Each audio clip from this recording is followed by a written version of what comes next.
மீனு என்ன இங்க வந்து நின்றுக்க? என்ன பண்ற? என்ன பிள? நானே ரொம்ப குழப்பமான மனநிலையில இருக்கேன்.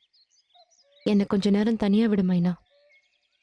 ஓ, அந்த கைல்வெளி கிட்ட நான் எல்லா உண்மையும் சொல்லிட்டேன்னு ஃபீல் பண்றியா? என்ன சொல்லு? நான் இங்க வந்திருக்கவே கூடாது மைனா. ஏன்? கொஞ்ச நாளைக்காவது நிம்மதியா இருக்கலாம்னு நான் இந்த கல்யாணத்துக்கு வந்தேன் பாரு. அதுதான் நான் பண்ண பெரிய தப்பு. ஏன் இந்த கல்யாணத்துக்கு வந்ததுல அப்படியே மேடமுக்கு பெருசா நிம்மதி கெட்டு போச்சு? என்னன்னு கேக்குறேன்ல, சொல்லு. கயலும் குமரேசனும் வந்து பேசினாங்க. அவங்க என்கிட்ட பேசின விஷயம் என்ன கொலையா கொல்லுது. அப்படி என்ன பேசினாங்க? கடவுள் சேர்க்க நினைச்சத மனிதன் பிரிக்காத இருக்கட்டும்னு சொல்லுவாங்க. பிரிச்சிடாத மீனாட்சி. எல்லா பொண்ணுங்களும் உன்னை பார்த்து பொறாமப்படுற மாதிரி ஒரு வாழ்க்கை உனக்கு கிடைச்சிருக்கு. அதை நீயே கலைச்சிடாத. நீ சரவணனை மற. வேட்டையை நினைக்க முயற்சி பண்ண. உன் வாழ்க்கை நல்லா இருக்கும்.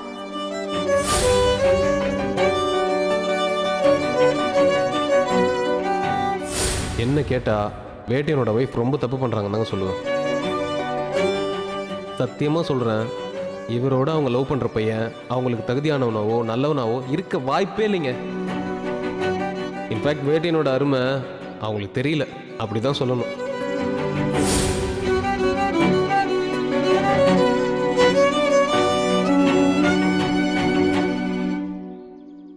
நீ கோவப்படலன்னா நான் உன்கிட்ட ஒன்று சொல்றேன் மீனாட்சி. அவங்க பேசுனதுல எந்த தப்புமே இல்லை. அவங்க நியாயமா தான் பேசியிருக்காங்க. மைனா, நான் கொஞ்ச நேரம் பேசிக்கிறேன் மீனாட்சி, ப்ளீஸ். இது நான் உன்கிட்ட நேத்தே சொல்லியிருப்பேன். சரி, நான் சொன்னா நீ வருத்தப்படுவேன்னு அமைதியாவே இருந்துட்டேன். ஆனா எப்போ அந்த குள்ளமணியும் உன்கிட்ட வந்து இப்படி பேசியிருக்குன்னா இனிமே நான் அமைதியா இருந்தா தப்பாயிரும் மீனாட்சி. அதனால நானும் சொல்லணும்னு நினைக்கிறேன். சொல்லட்டுமா?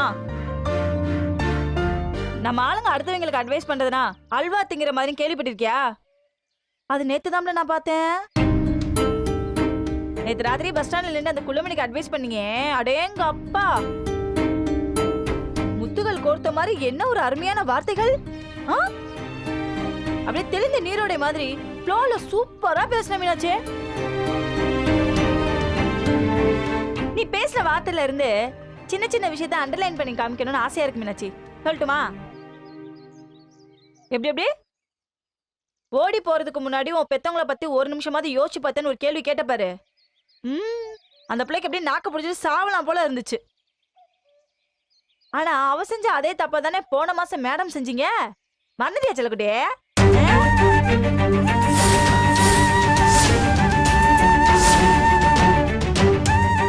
பெத்த அம்மா அப்பாவோட உனக்கு காதல் முக்கியம். உங்க அப்பா உன் மேல உசிரியே வச்சிருக்காரு. உன்னை எவ்வளவு கஷ்டப்பட்டு வளர்த்திருக்காருன்னு தெரியுமா? தெரியுமா? அப்படி பஞ்ச் டைலாக் மாதிரி பளிச்சுன்னு கேட்டியே. தெரியாம தான் கேக்குறேன். கையிலோட அம்மா அப்பா மட்டும் தான் அந்த பிள்ளை கஷ்டப்பட்டு வளர்த்தாங்களா? உங்க அம்மா அப்பா என்ன ஏதாவது உழவர் சந்திர வாங்கிட்டு வந்துட்டாங்களா?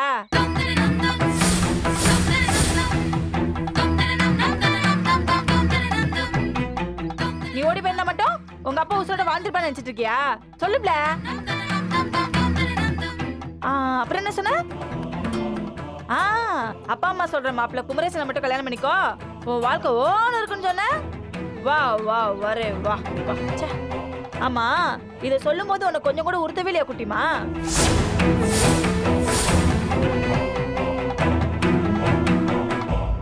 காதலிச்சவளை கைவிட்டு போறவன் ஒரு ஆம்பளையே இல்ல.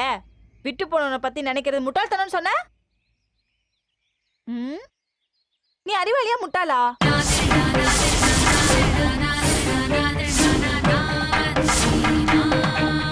அதை விட கடைசி சூப்பரா ஒரு மேட்டர் சொன்ன பத்தியா? எல்லாத்தையும் மறந்துட்டு புதுசா ஒரு வாழ்க்கை வாழணும். சரியா கையல்? அத நீங்க கூட ஃபாலோ பண்ணலாம் தங்கம். குமரேசன் நல்லவன்றனால கையல்வெளி எல்லாத்தையுமே மறந்துட்டு வாழணும்னா அப்ப வேட்டையை நல்லவன்றனால மீனாட்சியும் எல்லாத்தையுமே மறந்துட்டு வாழலாமே.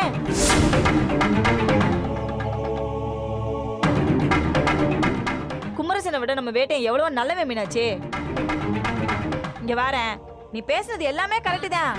ஆனா இது அப்படியே கண்ணாடி முன்னாடி பேசுனேன்னு வச்சிருக்கோம், ஏன் இன்னும் சூப்பரா இருந்திருக்கும். ஏன்னா அது எல்லாம் உன் வாழ்க்கைக்கு பொருந்து மீனாச்சே. அடுத்தவங்க அட்வைஸ் பண்ணாதான் நாம எப்பவுமே எடுத்துக்க மாட்டோம். ஆனா நீ சொன்னதுதான் திருப்பி நான் உன்கிட்ட சொல்லியிருக்கேன். அதனால இனியாவது கொஞ்சம் யோசிச்சு நல்ல முடிவாடு. புதுசா வாழ்க்கை ஆரம்பிக்க உனக்கு ஒரு நாள் வரட்டும்.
என்னாச்சு வைத்தி?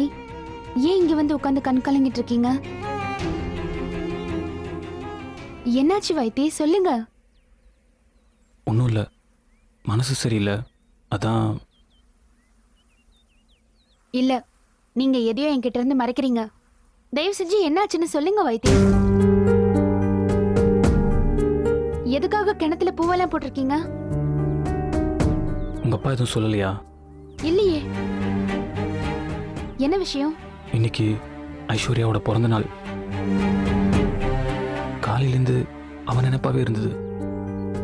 அதான் கோயிலுக்கு போயிட்டு இங்கே வந்து உட்காந்துட்டேன்.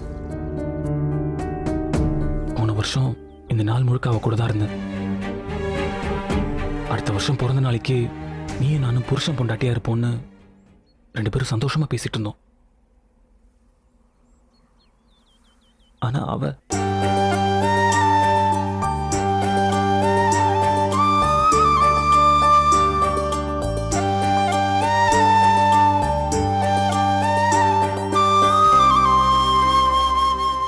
வைத்தி, எனக்கு ஒன்னு சொல்லணும்னு தோணுது. சொல்லலாமா? என்ன? தப்பா எடுத்துக்க மாட்டீங்கல்ல? இல்ல, சொல்லு. உங்களோட முதல் காதலி என்னோட அக்கா தான். நீங்க இன்னும் அவங்கள மறக்க முடியாம கஷ்டப்படுறீங்க தான். அது எனக்கு புரியுது. ஆனாலும் நீங்க அவங்கள இன்னும் மனசுல நினைச்சிட்டு இருக்கிறது எனக்கு கஷ்டமா இருக்கு வைத்தி. எனக்கு ஏன் வைத்தி வேணும்? என்ன மட்டுமே நினைக்கிற வைத்தி வேணும். கிடைப்பாரா?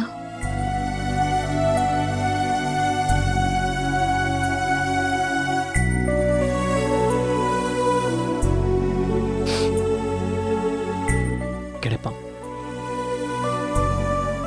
கண்டிப்பா உனக்கு உன்னோட வைத்தி கிடைப்பான்.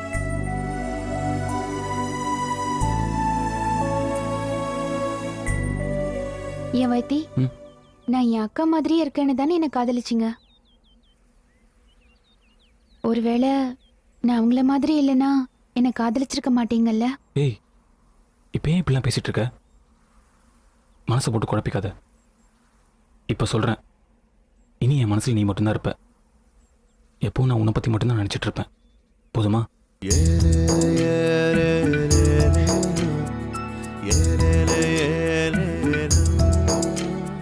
நேத்து அப்பா கிட்ட நம்ம விஷயத்தை பத்தி பேசின வைத்தி. நம்ம விஷயமா? என்ன சொன்னாரு? முதல்ல ரொம்ப யோசிச்சாரு. ஏற்கனவே நிச்சயதார்த்தம் வரைக்கும் வந்து ஒரு கல்யாணம் நின்னு போச்சு. திரும்பவும் இது சரியா வருமான்னு குழப்பத்துல இருந்தாரு. அப்புறம் நானும் அம்மாவும் அவருக்கு எடுத்து சொன்னோம். உங்களால தான் இன்னைக்கு நாங்க 3 பேரும் உயிரோட இருக்கோம்னு சொன்னோம். கடைசியா சரின்னு சொல்லிட்டாரு.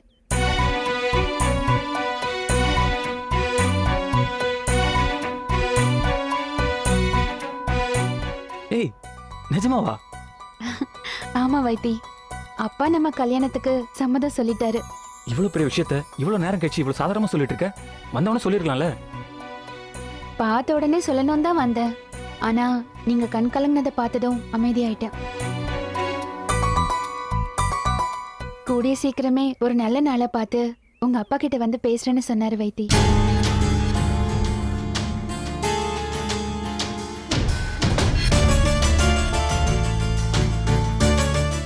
என்னாச்சு வைத்தி? உங்க அப்பா சம்மதிக்க மாட்டாங்களா? இல்ல, இந்த முறை அவர் வேண்டாம்னு சொல்ல மாட்டாரு. சம்மதிச்சிருவாரு.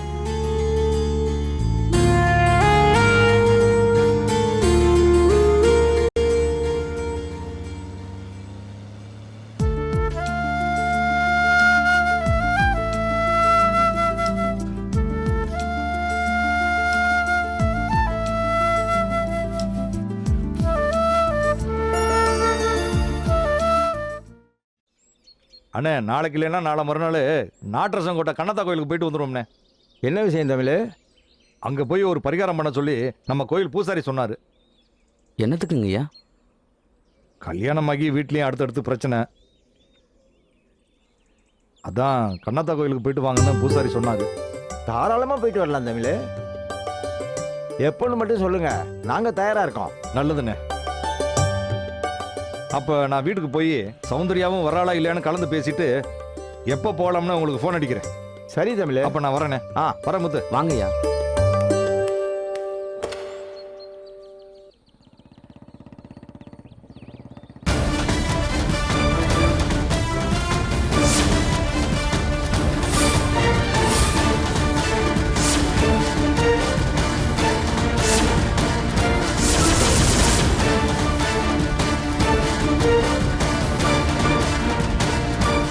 நான் கூட வைத்தி தம்பியை அந்த பொண்ணு கூட 2-3 தடவை பார்த்தேன் தமிழ்.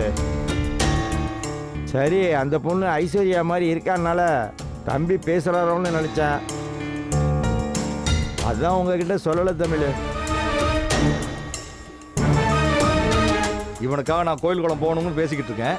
இவன் என்னடானா கண்டவ கூட ஜோடி போட்டு சுத்திக்கிட்டு இருக்கேன். எப்படி இந்த வழியில தானே திரும்ப வரணும். வரட்டும், வச்சுக்கிறேன்.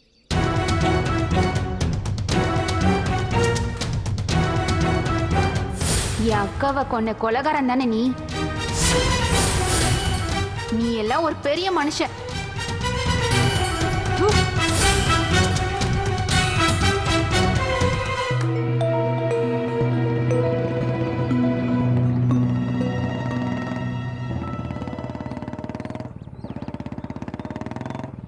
வைத்தியே,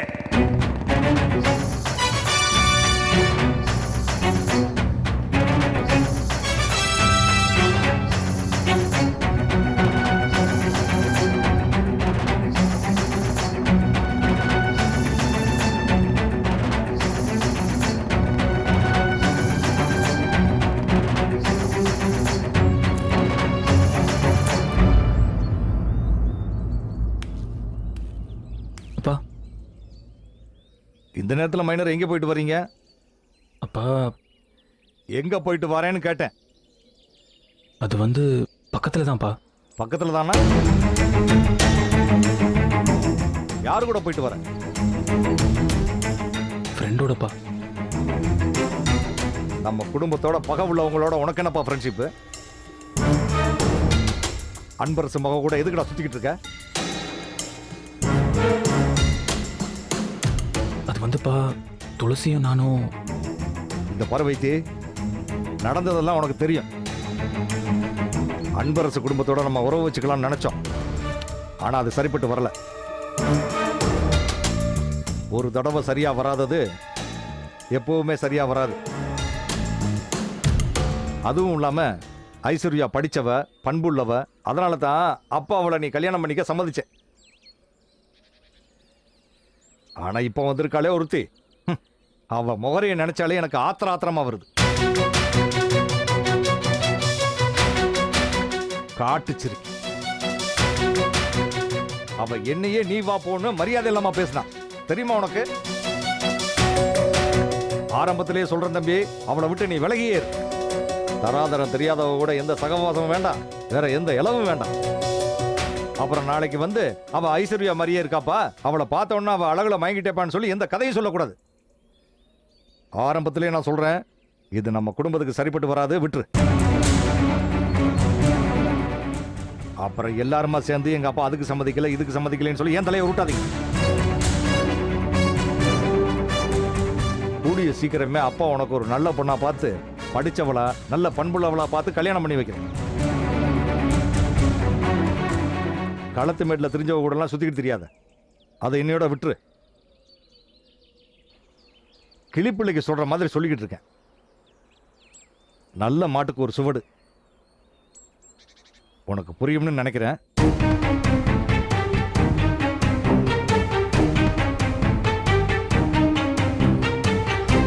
இப்ப எங்க வீட்டுக்கு தானே? ஆமா. நேரம் நம்ம தோட்டத்துக்கு போய் பம்பு செட்ல தலையை முழுகிட்டு வீட்டுக்கு வந்து சேர். அண்ணா நான் கிளம்புறேன். சரி தமிழ்.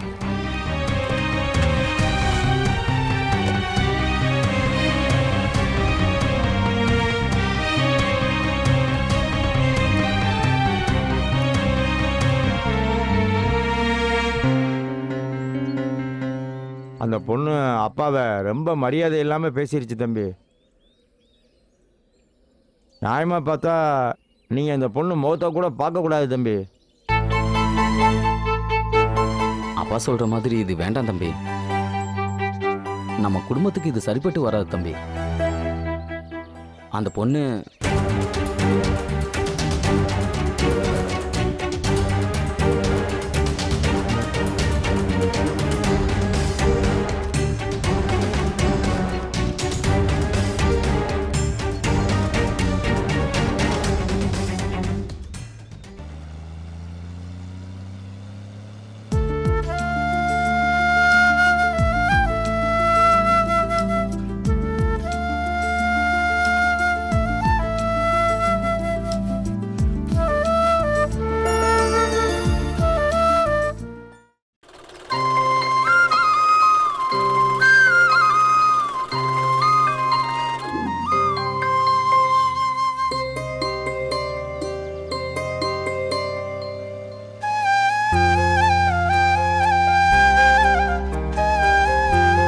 இத்தனை நாள் எப்படி போச்சுன்னே தெரில.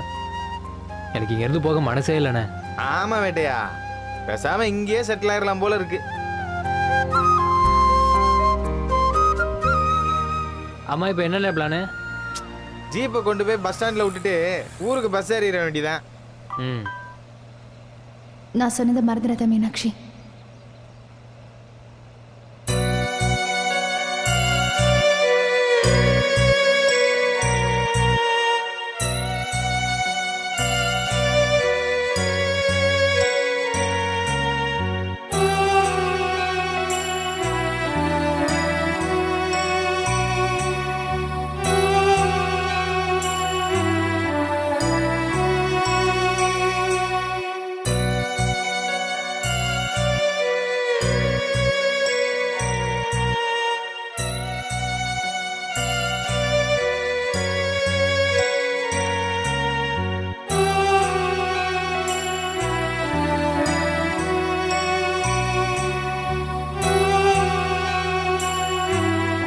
உனக்கும் பேட்டைனுக்கும் கெமிஸ்ட்ரி சூப்பரா இருக்கு.